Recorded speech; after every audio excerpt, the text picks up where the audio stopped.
Hellfire to those who pray. If those were my words, you'd never believe me.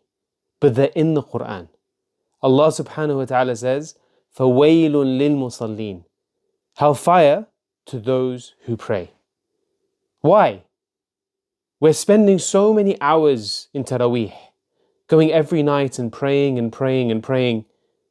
So why would we end up in hellfire for doing something that's so virtuous? Because we're not achieving the intended objective of Salah. Allah subhanahu wa ta'ala doesn't tell us to pray. Throughout the Qur'an, when He commands Salah, He says, أَقِيمُوا Salah, establish prayer. Now think about it. Why does He not just simply say, pray? When you establish prayer, when you aqim as-salah, what does that mean?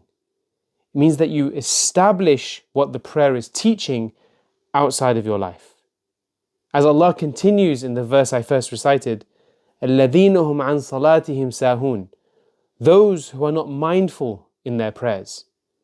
Their prayer is not having an effect in their life. It's not changing the way they behave outside of their salah.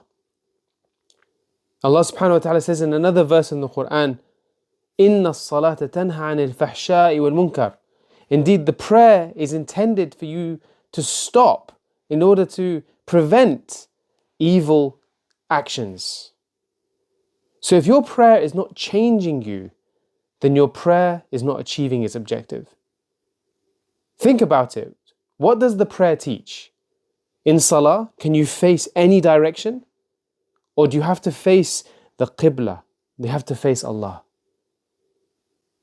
Likewise, outside of prayer, you can't orientate your life in any other direction other than the direction towards Allah subhanahu wa ta'ala.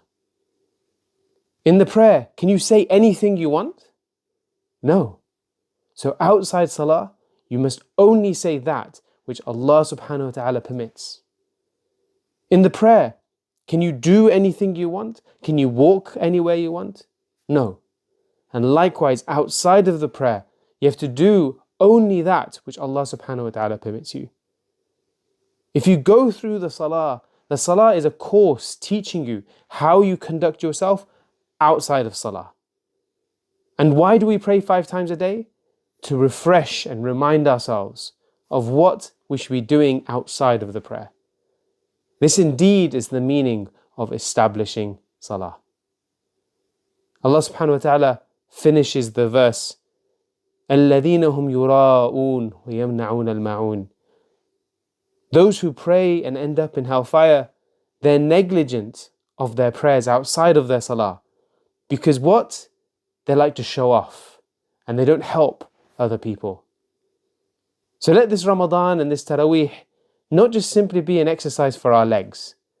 Let it be a moment to exercise our hearts in turning it back to its intended purpose and transforming our lives inside so that we can benefit people on the out.